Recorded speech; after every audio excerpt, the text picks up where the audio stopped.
कुछ बात कर लेते हैं क्रिकेट मैच की, जिसमें पाकिस्तान की कारकर्दगी कुछ खास बेहतर नहीं है जी। कमजोर सतूनों पर खड़ी पाकिस्तानी बैटिंग लाइन फिर दगा दे गई है। जिम्बाब्वे ने पाकिस्तान को 3-1 रोजा सीरीज के पहले मैच में डकवर्थ मेथड पर 80 रन से शिकस्त दे दी। 203 रन का ताकुब करते हुए 60 रन पर 6 विकेटें गंवाने वाली पाकिस्तानी टीम का वास्ता बारिश से पड़ गया। मैच का 21वां ओवर मुकम्मल हुआ तो बारिश के बायस मैच को रोकना पड़ गया और मुसलसल बारिश से दोबारा खेल ही शुरू नहीं हो सका। इससे कबल जिम्बाब्वे की टीम जो है 40.2 ओवर्स में 205 रन बनाकर आउट हो गई थी। कौमी टीम की जानिब से डेब्यू करने वाले फैसल अकरम और सलमान अली आगा ने 3-3 विकेटें हासिल की थी।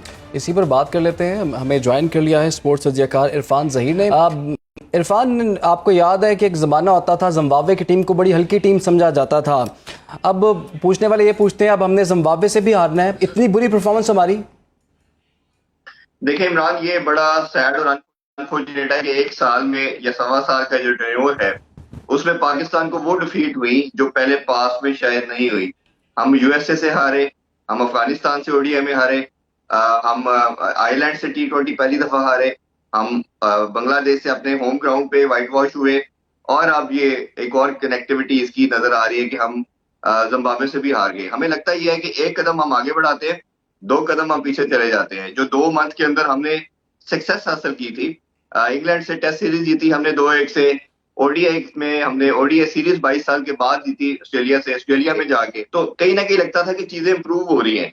फिर पाकिस्तान आपको बताता है कि ये दुनिया में से अनप्रेडिक्टेबल साइड क्यों कहा जाता है, और फिर हमें नजर आता है कि वो नेपच्यून या वो कोलैप्स हमारे होते हैं जो दुनिया में शायद किसी टीम के नहीं होते इस तरह के, जो हमें देखने में नजर आए। कैप्टनसी पे हम जरूर बात कर सकते हैं कि शायद वो डिसीजन कुछ जिस तरह होने चाहिए थे वो नहीं किए गए। जैसे न्यू बॉल के साथ अहमद जमाल को बॉलिंग करवा देना, ये वाइज डिसीजन नहीं था। आपका फ्रंट एंड बॉलर जो था हारिस रऊफ थे, उनको कराना चाहिए था। इसी तरह 8वीं विकेट के अंदर आपने 50-55 रन की पार्टनरशिप जो थी, मेरा ख्याल है वो मैच की टर्निंग पॉइंट था। इसके अंदर रजा नगारा से आपने नंबर 9 के बैट्समैन से आपने 48 रन कंसीड करवा लिए, खासतौर पे इतनी डिफिकल्ट पिच के ऊपर। खासतौर पे फैसल अकरम का, जिस तरह आपने हमने अभी इंट्रो में भी कहा, बड़ी शानदार बॉलिंग की, 3 विकेट्स ली, वो उनकी गेंद उनसे बिल्कुल खेली नहीं जा रही थी। फिर दूसरा अगर देखा जाए, जो मुझे लगता है कि पाकिस्तान का जो डिजास्टर नजर आता है क्रिकेट के अंदर, वो कहीं ना कहीं हमें लगता है कि 80% हमारी बैटिंग। इसकी क्या वजह है? हमारे बैटर्स हो, हमारे बॉलर्स हो, प्रेशर में आ जाते हैं, प्रेशर का शिकार हो जाते हैं। जब भी डिस्कस होता है जी दबाव का शिकार हैं, तो ये दबाव कम होगा। अब आगे आने वाले मैच में क्या स्ट्रेटजी होगी या क्या होनी चाहिए, क्या सजेस्ट करेंगे? जैसे मैं बात कर रहा था कि ये हमारी बैटिंग हमेशा हमें डिसपॉइंट करती चली जा रही है। 80% हम जब हारते हैं तो हमें नजर आता है कि बैटिंग लाइनअप ने वो साथ नहीं दिया बॉलर्स का जो रिक्वायर्ड था। और आप जितनी भी सीरीज उठा के देख लें, 90% क्या होगा, या शायद उस दिन भी मैं और इमरान बात कर रहे थे कि पहला मैच पाकिस्तान जरूर हारता है। ये समझ नहीं मुझे अभी तक लॉजिक आती कि मानने को आती है बात कि आप क्लेमेटाइज होते हो, आप उन कंडीशन के साथ एक्विंटस करने में आपको थोड़ा सा टाइम लगता है, बट ये कहीं नहीं होता कि आप, ये लिखा हुआ है कहीं रिटर्न ऑन द वॉल है कि पाकिस्तान ने जब भी किसी सीरीज का आगाज करना है वो डिफीट के साथ ही करना है। अब मेरा मानना यह है महम कि आपको 2 चीजें करनी चाहिए। एक, आपको फ्रंट लाइन पेसर डालना चाहिए, धानी को होना चाहिए अहमद जमाल की जगह पे, जो न्यू बॉल के साथ आपको विकेट लेके दे, क्योंकि आपने जिम्बाब्वे को बड़ा हल्का समझा और उसने आपसे विक्ट्री छीन ली। इसी तरह आपको तैयब ताहिर की मैं बड़ी अरसे से बात कर रहा हूँ, मैं ऑलमोस्ट 1 साल हो गया इस पर बात कर रहा हूँ कि आपको मिडिल ऑर्डर में बड़ी हिट्स लगाने वाला एक प्रॉपर मिडिल ऑर्डर बैट्समैन चाहिए। हारिस सुहेल से आपके पास 2-3 साल के बाद उससे आपको कोई ऐसा बैटर नहीं मिला जो 5वें नंबर पे आके बैटिंग करे और आपको इनिंग्स को बिल्ड करके मैच जिताए।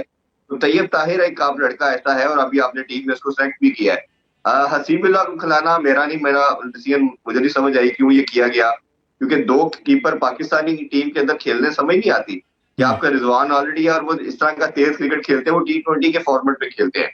यंगस्टर के पॉइंट ऑफ व्यू से आप कैरी तो जरूर करें उन्हें, ठीक है, आगे T20 में उनको अपॉर्चुनिटी मिल रही है, बट ओडीआई के लिहाज से आपको चाहिए कि प्रॉपर बैट्समैन होना चाहिए जिसकी पास बैटिंग टेक्निक भी हो और वो उस चीज को लेके चले, इनिंग्स को बिल्ड करे। और आपको जब बड़े, आपके ख्याल में कुछ टीम में कुछ तब्दीलियां जो हैं वो इस वक्त जरूरी हैं? एक और अहम मामला है चैंपियंस ट्रॉफी का। तो इरफान, आप बताइए, अभी तक वो इल्तवा का शिकार है और 21 नवंबर को वो शेड्यूल जारी होना था, वो भी अभी तक नहीं हो सका। उसमें क्या डेवलपमेंट हुई अब तक? देखिए, उसमें जो मेरे सोर्सेज के मुताबिक ये है कि आईसीसी ने एक मीटिंग इनसाइड अपने जो इन हाउस वो उन्होंने शुरू कर दी है, और उसमें जो जे शाह हैं प्रेसिडेंट भी, अब वो 1 दिसंबर को अपना चार्ज भी लेंगे, वो भी पहुंच चुके हैं। भारतीय मीडिया ने 2 दिन पहले न्यूज ब्रेक की थी कि तमाम बोर्ड्स को बुलाया जा रहा है, वर्चुअल मीटिंग होगी, बट आईसीसी ने और पीसीबी ने इसका लाइल्मी का इजहार किया कि ऐसा कोई प्लान नहीं है। बट मेरे सोर्सेज के मुताबिक तमाम बोर्ड से बात की जा रही है, इस पे राय ली जा रही है। वोटिंग एक लास्ट ऑप्शन है, क्योंकि अगर वोटिंग की जाती है और तमाम बोर्ड कहते हैं कि हम पाकिस्तान खेलने को तैयार हैं, और तो फिर ऑब्वियसली भारत के लिए रिफ्यूजल की रीजन बड़ी मुश्किल होती जाएगी। अभी तक आईसीसी ने कोई ऐसी स्टेटमेंट भारत के अगेंस्ट नहीं दी। आईसीसी ने अभी तक कोई स्टेटमेंट नहीं दी है। इरफान जहीर हमारे साथ मौजूद थे इस लिस्ट और हमें बता रहे थे, और यकीनन कारकर्दगी जो है पाकिस्तानी टीम की खासी बेहतर नहीं है, हमेशा से हम सुनते आ रहे हैं और उम्मीद करते हैं कि आगे आने वाले मैचेस में बेहतर हो।